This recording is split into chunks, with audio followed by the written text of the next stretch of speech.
Hi guys, हम लोग पहुंच चुके हैं मैथिली कॉमेडी के सेट पर, जहां आप देख रहे हैं कलाकार लोग इस समय लंच टाइम में हैं। सभी आदमी का लंच चल रहा है।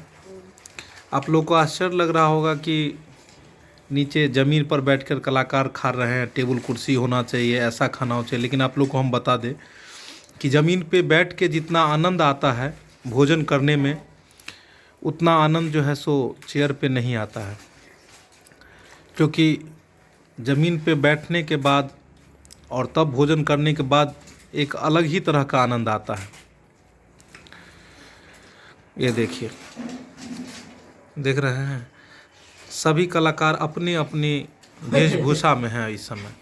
हाँ अभी ककरो कोई नहीं सुना, अभी भूख लागले खाना खाई दी। हाँ, ई भेलखुन ढोरबा जी, ई भेलखिन पूजा जी, इम्हर चूना लाल, मंगला जी, सब आदमी छथिन। खाना खाइत कलिए अपना बाबू से नहीं बजे छी। बुझो अखन ई शपथ खेन छथिन जे अखन नहीं बजथिन। पूछ लियो ना खाना ना खेबै कि नहीं।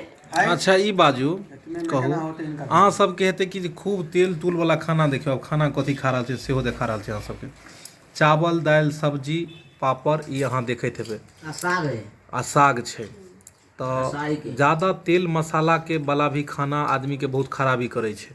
ताहि दुआरे ई सादा खाना जते अहाँ खेबै तऽ ओतेक ज़्यादा पाचन तंत्र अहाँके बढ़िया रहत।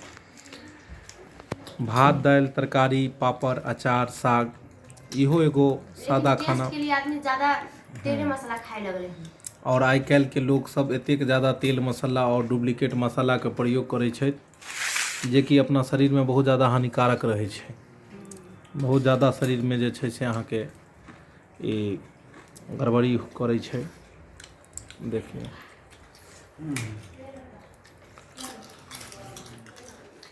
पापड़ खेबै नहीं बाजे रे। खेनाई के बाद पूछल जेतै, अखन ई सब नहीं कुछ बजथुन। खेनाई के बाद हम फिर बात करबै छी अहाँ सबके। तब तक बनल रहू चैनल पर।